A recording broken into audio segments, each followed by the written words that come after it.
నిరుద్యోగ యువత ఉపాధి కోసం రాజీవ్ యువ వికాసం పథకం ప్రకటించింది తెలంగాణ సర్కార్. ఎస్సీ, ఎస్టీ, మైనార్టీ కార్పొరేషన్ల ద్వారా నిరుద్యోగ యువతకి 3 లక్షల నుంచి 5 లక్షల వరకు సాయం చేస్తామన్నారు డిప్యూటీ సీఎం భట్టి విక్రమార్క. రాజీవ్ యువ వికాసం కోసం 6,000 కోట్లు వెచ్చిస్తున్నట్టుగా చెప్పారు. ఈ పథకం కోసం మార్చి 15 నుంచి దరఖాస్తులు స్వీకరిస్తామని చెప్పారు భట్టి విక్రమార్క. కార్పొరేషన్ సంబంధించి బీసీ మైనార్టీస్ కార్పొరేషన్ సంబంధించి కూడా అన్ఎంప్లాయిడ్ యూత్ కోసం ఒక్కొక్కళ్ళకి సెల్ఫ్ ఎంప్లాయ్మెంట్ చేసుకునే స్కీమ్స్ని కొన్నిటిని ఐడెంటిఫై చేశారు.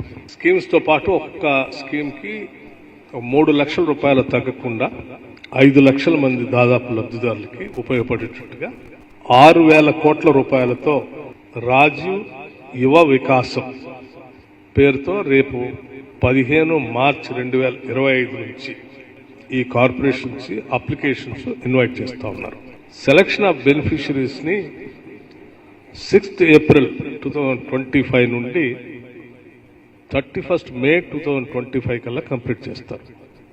జూన్ 2nd 2025 ఈ సెలక్షన్ ని శాంక్షన్ లెటర్స్ ని ఆ రోజు లబ్ధిదారులకు అందరికి ఇచ్చే విధంగా ఒక యాక్షన్ ప్లాన్ గౌరవ ముఖ్యమంత్రి రేవంత్ రెడ్డి గారు తయారు చేసి వారు నన్ను మీ అందరికీ ప్రెస్కి బ్రీఫ్ చేయాలి.